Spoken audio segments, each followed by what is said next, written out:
皆さんこんにちは、幸子です。アニメや漫画が好きな人にオンラインで日本語を教えています。皆さんは最近アニメを見ていますか？今年の1月からスタートしたアニメは、皆さんが知っているアニメ、呪術廻戦、早々のフリーレン、推しの子などすごい作品がたくさんあります。でもその中でも他の人気のアニメとは全然違うタイプの、たくさんのファンが増えたユニークなアニメがあります。それがこちらのアニメ、異国日記です。皆さん見ていますか？このアニメは本当に静かで、早々のフリーレンより静かです。今やっている異世界アニメや呪術廻戦などに比べると全然緊張もしないし、大きな事件も起こらないアニメですが、このアニメは今大人の間で素晴らしいアニメだと話題になっています。名前だけ聞くと異世界ものみたいに聞こえますし、英語のタイトルでは Journal with Witch という名前ですから、ファンタジーかなと思ってしまうんですが、普通の日常生活のアニメです。今はすごいスピードのあるアクションとかファンタジーアニメがトレンドですけど、これは真逆の作品です。今日はこの異国日記の素晴らしいところと、最後に日本語の勉強にいいかどうかの話をしたいと思います。最後までぜひ聞いてください。あらすじ。主人公は2人いるんですが、1人は中学3年生15歳の朝という女の子です。朝はある日、事故で両親を亡くしてしまいます。そしてあまりよく知らないおばのところで一緒に生活することになります。この朝のおばで小説家の牧雄がもう一人の主人公です。この小説家の牧雄は人と一緒にいるのが苦手な35歳の独身の女の人です。でも朝は素直で人が好きなタイプ。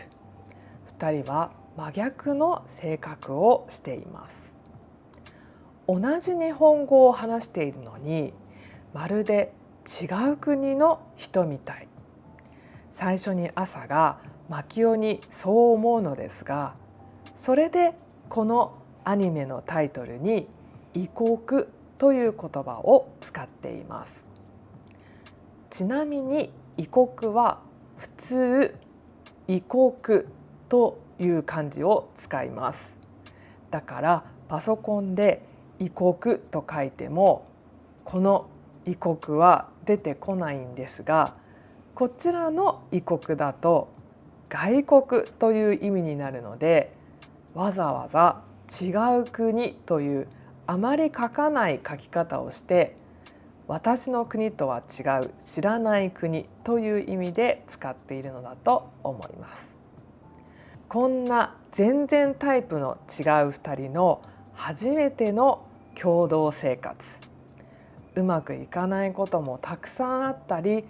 相手の気持ちがわからなくて困ったこともいろいろ起きます。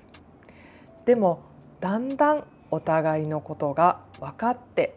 大切な人になっていく、そんなお話です。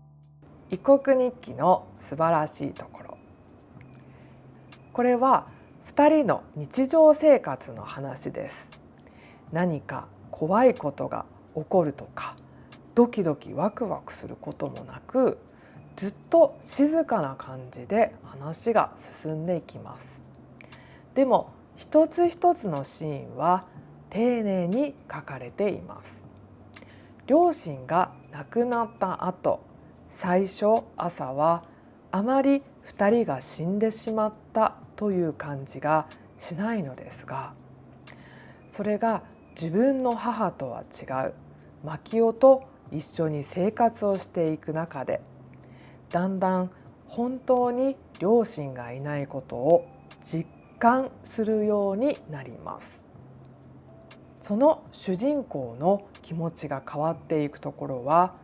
ナレーターもいないし説明もないんですけど、人の動きや時々出てくる孤独な砂漠の景色、そして短い言葉だけでそれが見ている人にも伝わってきます。それがすごく素晴らしいなと思いました。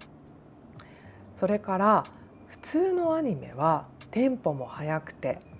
あまりアニメを見ながら自分でいろいろ考えるってことができないんですが、このアニメはゆっくり進むので自分でもいろいろ考えながら見ることができました。こういう作品を余白がある作品というんですが、まるで小説を読んでいるような感じがしました。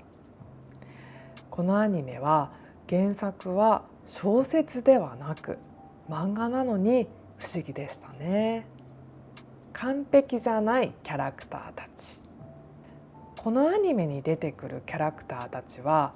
みんなユニークで面白いんですが、いいところも悪いところも全部見えるのがいいです。特に私は小説家の牧雄が好きです。最初のエピソードが特に心に残っています。第1話の朝の両親のお葬式でのシーン。親戚たちの中で朝と一緒に生活してもいいよという人が誰もいなくて、朝が泣くシーンがあるんですが、そこで牧雄は明日も明後日もずっと家に帰ってきなさいってみんなの前で大きな声で言うんです。声優の沢城みゆきさんの声がすごく良かったということもありますが、そのシーンすごくかっこよかったです。でも牧雄は本当は人見知りで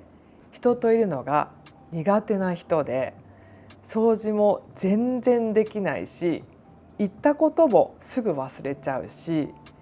かっこ悪いところがいっぱいある人だということが一緒に生活してから初めてわかります。朝はそんな牧雄を見て、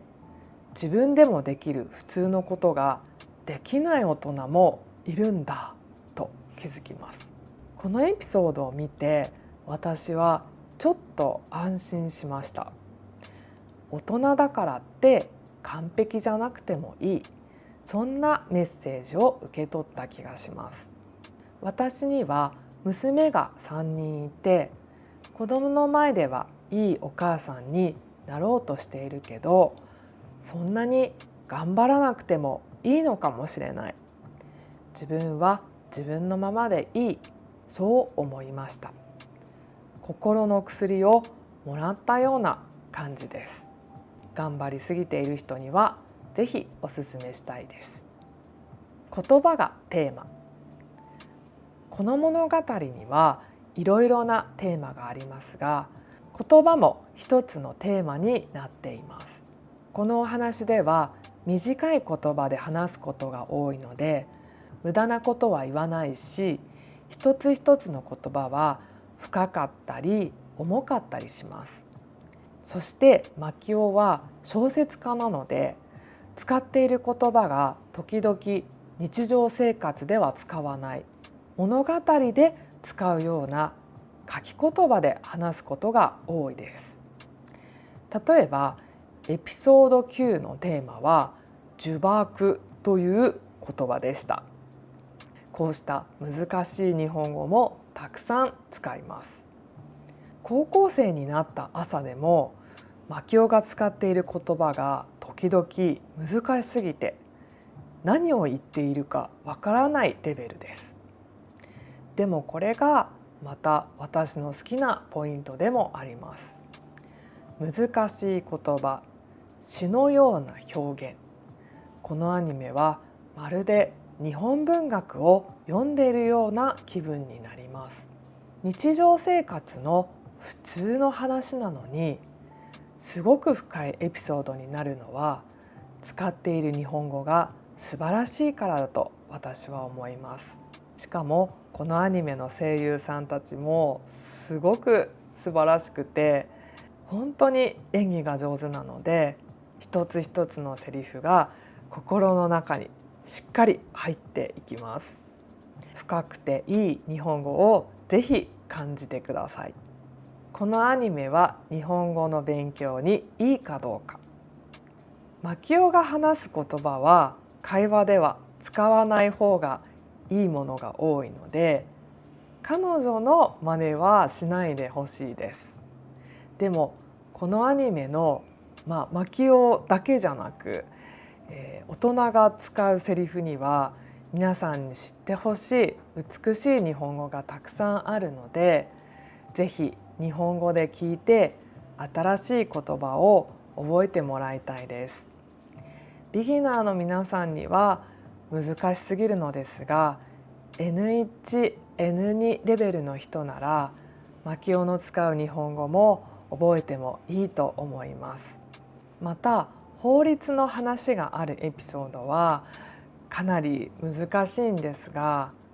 アニメ全体では会話のスピードはゆっくりなので、他のファンタジーやアクションよりは優しいです。私がこのアニメをおすすめしたい大きな理由は、この綺麗な日本語を感じられるところにあります。ぜひ聞いてみてください。ということで今日は異国日記のお話をしました。このアニメは正直に言うとみんなが大好きだというアニメではないです。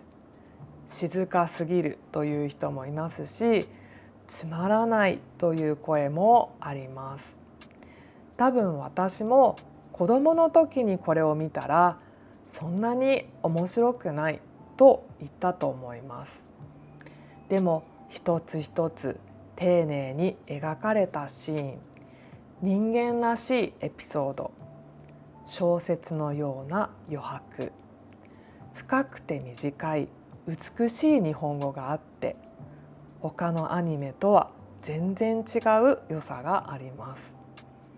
このアニメは大人だからわかるいいところがたくさんあります。特に日本文学が好きな人や日本の映画が好きな人、日本語の言葉が好きな人にはとてもおすすめです。アニメで言えば早々のフリーレンや地球の運動について、